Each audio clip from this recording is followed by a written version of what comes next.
Hoy en nuestra entrevista electoral, el candidato por Nueva Canarias, Coalición Canaria al Congreso, Pedro Quevedo.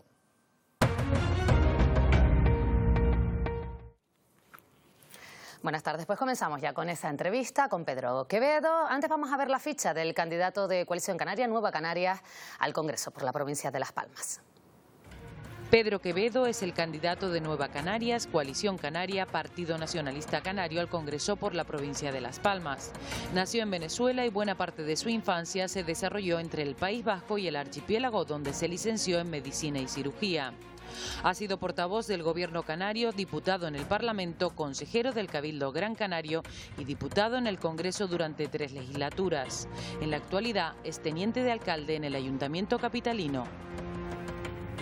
Pues saludamos ya a Pedro Quevedo. ¿Qué tal? Muy buenas tardes. Hola, ¿qué tal? Día y medio ya para que termine esta campaña para las elecciones del 10 de noviembre, en la que van de la mano con Coalición Canaria. Si bien aquí en el gobierno autonómico unos están en el poder, como es su partido Nueva Canarias, y otros en la oposición, en el caso de las nacionales van de la mano. ¿Por qué?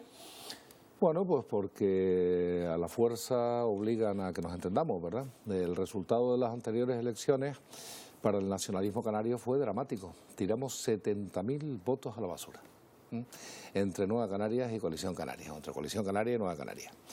Y esto nos ha obligado a reflexionar, porque claro, si además esto lo asociamos a unos resultados electorales en el que se ha demostrado qué es lo que han hecho con el voto de la gente, los líderes que tenían la obligación de llegar a un acuerdo, después de un largo debate hemos reconocido dos cosas, porque aquí lo que no hay que hacer es engañar a nadie, esto sí que queda mal, Nosotros tenemos muchísimas diferencias en la política canaria, las tenemos.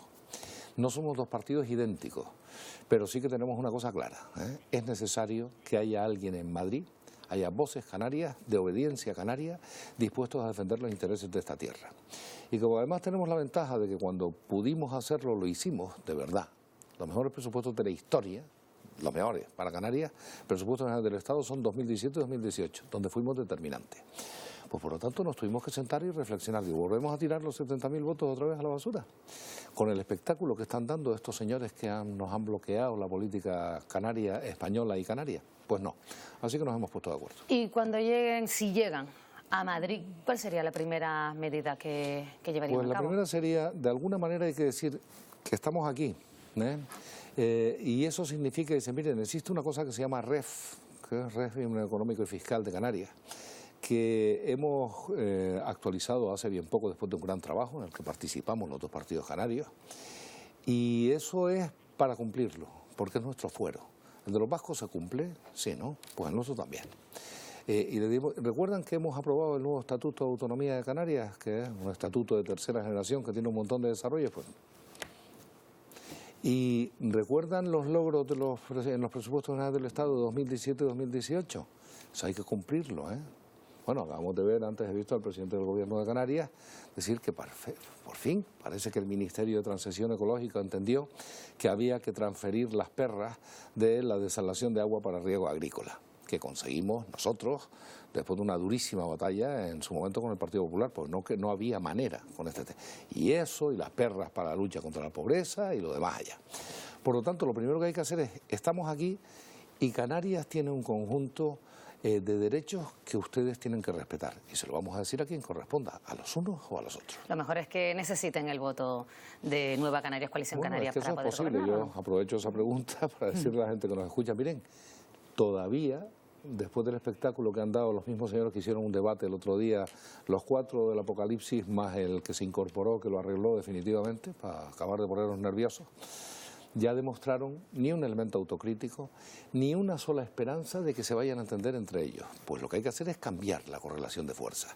Y si los nacionalistas canarios conseguimos entrar con 3 o 4 diputados, que es posible, y unos cuantos senadores, entonces nos van a tener que escuchar y entonces nosotros colaboraremos para que haya gobernabilidad y además no se ignore esta tierra. Esta semana hemos conocido los datos del paro, aumentan en España, aumentan en Canarias. Precisamente en cuanto al empleo, usted apuesta por revocar la reforma laboral del Partido Popular. Es que vamos a ver, primer cuarto del siglo XXI y las condiciones laborales de la gente son mucho peores que en el siglo XX, que en la segunda mitad del siglo XX. Y ya empezamos a tener trabajadores pobres, gente que trabaja 12 horas al día y no es capaz de llegar a fin de mes. Esto es un escándalo. Y empezamos a tener una grave lesión de los intereses de la gente y de las clases medias también, que no llegan a fin de mes. 60 y pico % de la población en Canarias no es capaz de cubrir las necesidades y las urgencias que se producen en una familia cualquiera. 38% de la población prácticamente en exclusión social. Y de lo que nos tenemos que reír con este asunto. Entonces tenemos que ir allí a exigir que cuando pasa esto, que son unas condiciones peores que la media del Estado español, tenemos que exigir una respuesta a esta cuestión. No se puede aceptar. Y la primera cuestión es la reforma laboral. La reforma laboral que hizo el Partido Popular hizo lo siguiente: una especie de ley del embudo en la que la parte ancha era la parte para los fuertes y la parte estrecha para los débiles. Consecuencia: ¿aumenta el empleo? Claro.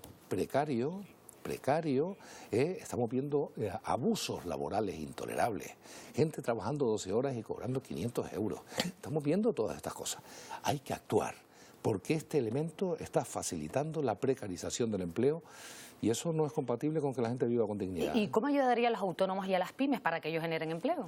Vamos a ver, mira, los autónomos y las pymes, vamos a ver, todos decimos, cuando estamos en los debates, a mí me hace gracia escuchar a todos.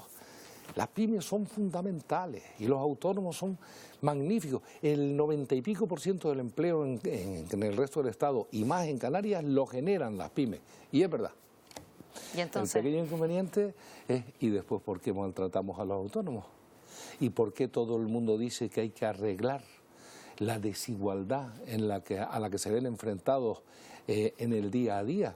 ¿Por qué tienen que seguir pagando como si se estuviesen forrando los que no llegan al salario mínimo interprofesional en la gestión de sus negocios?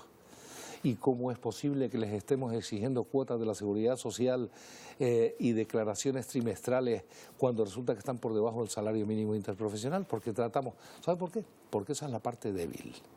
Los fuertes son los grandes, los que andan creciendo en su fortuna. Con eso es más difícil meterse. Bueno, pues nos metemos con los otros, que uno a uno son pocos. Esa es la cuestión.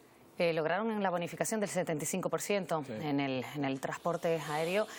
Ahora se quiere dar un paso más allá y también impulsar medidas para el transporte terrestre. Tengo que dejar claro una cosa.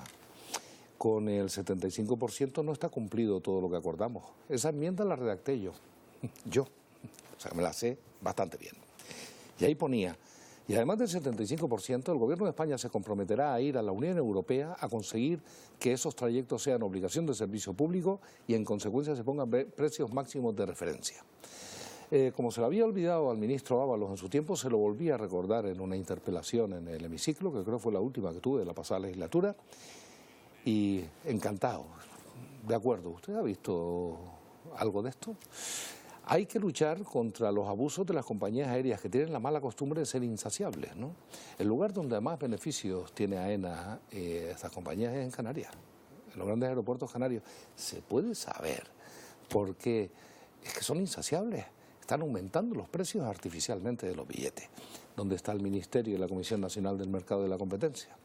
Y luego está el transporte por carretera. Hemos tenido una interesantísima reunión, como siempre, con la gente de la Federación de Empresarios del Transporte, que son gente baqueteada, ¿eh? Esto sabe, bueno, Agustín, el presidente, sabe latín, ¿no? Lleva toda la vida peleando.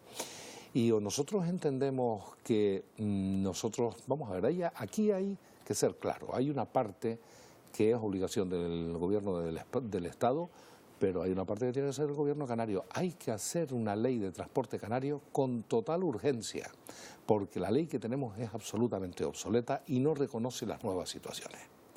Las dificultades que tienen después con la transposición de las normas, es decir, se elaboran normas en relación con el transporte terrestre en Madrid que son un disparate a la hora de ser aplicadas en Canarias. Un disparate, porque nada tiene que ver un territorio continental con un territorio insular. Nosotros nos hemos comprometido a mantener un encuentro permanente a la hora de defender algo que está considerado un servicio esencial.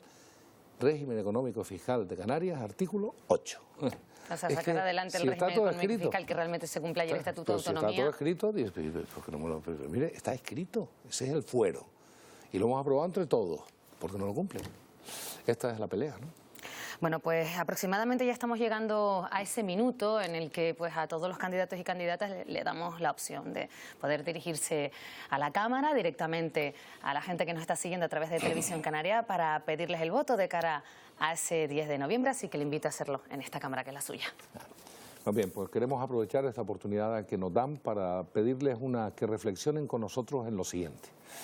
Miren, se han perdido 6 meses miserablemente en las que los que tenían la obligación de ponerse de acuerdo no se han puesto de acuerdo. Los que han bloqueado la política española han dañado enormemente los intereses de la gente, porque cuando tenía que haber gobiernos fuertes no ha habido ninguno. Y esa misma gente vuelve a pedir el voto. Y nosotros les vamos a decir una cosa: los nacionalistas canarios, la gente que solo obedece a esta tierra, demostramos cuando hemos estado en Madrid y hemos tenido capacidad de influencia y puede volver a ocurrir si contamos con su apoyo, hemos demostrado que cambian las cosas con esta tierra. Si no, lo que hay es el olvido, el maltrato, el ninguneo y el utilizar los recursos canarios para defender a otras comunidades. Les pedimos su apoyo porque creemos que hemos demostrado que lo primero en nuestro trabajo es la defensa de los intereses de esta tierra. Pedro Quevedo, muchísimas gracias, y como les decimos a todos los que nos acompañan durante estos días aquí en Televisión Canaria, mucha suerte ese 10 de noviembre. Muchas gracias. Buenas tardes. Buenas tardes.